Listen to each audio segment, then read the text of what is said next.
Abafamily y'omugenzi Ssaalongo Joseph Boaz ezira Nnumbu Masajja mu Makindye Ssaabagabo mu DC wa Kisoto basanze mu kusoberwa nga kigambibwa nti entabwe yavudde ku mulekwa Immaculate Namata okubulwako omwana we Lucky Nalubega w'emyaka 10 n'asaba nnyina Nnaalongo Budesiano timwebwa okusala ku ttaka lyabwe alitunda okusobola okufuna ssente ez'okulanga omwana we amaze wiiki emu tinga talabikako.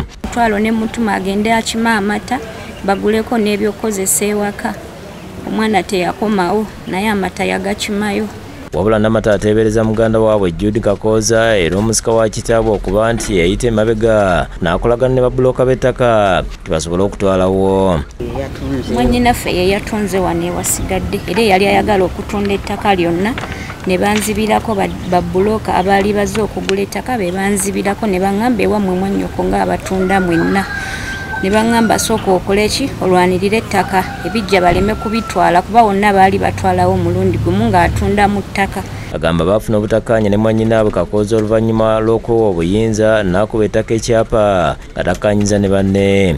Namata agambye nti bamanirenda bamuwa ensimbi akakadde kamu n'ekitundu ate endagaano gye baamukozesa nga yakubaddiza obukadde 3 ng'obudde bwali tebunnaggwaayo ne bakomawo bamukozesa endagaano endala nga baagala okubongeza ku ttaka nti bagaziwe kye batakkiriziganye nakyo ne namwandu timwebwa. Muddizeemu obukadde 2.2 ameka mu kakadde kamu n'ekitundu kuba yampaka mu kitundu mu kaashi.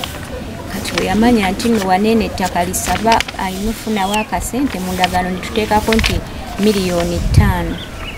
Kati enkeera wayitawo like 2 days najja ne batandika okusaawa.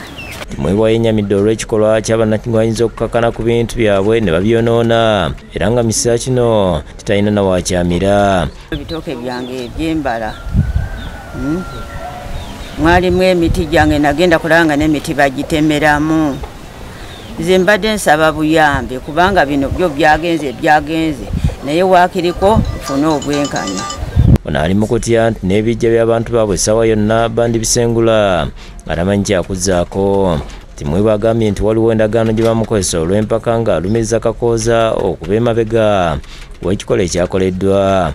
Eri baginkozesa bukozesa kubanga mu myaka gyange gy'olaba siyinza kwewaayo ku kukola ez'endagaano. Abafamire abalala boogedde ku bulumbaganyi obwakoleddwa ku ttaka lyabwe wabula ne basaba ekikwatako okubayamba nti kuba obulamu bwa nnyabwe buli mu matigga. Yambi tufune obwenkanya eri abo abazze okututemulira wano ebintu byaffe ne babyonoona. Abaana bandibadde batuula ne maama ne bakkaanya ne balaba ekiki ekiddako mu maaso naye n'embeera eno neetetuuka nga bweri. Omusika Kakoza bw'atuukiriddwa akkiriza nti yakubisa ekyapa wabula nti baganda be bamusibako mu matugambuzi kumuliisa ngo.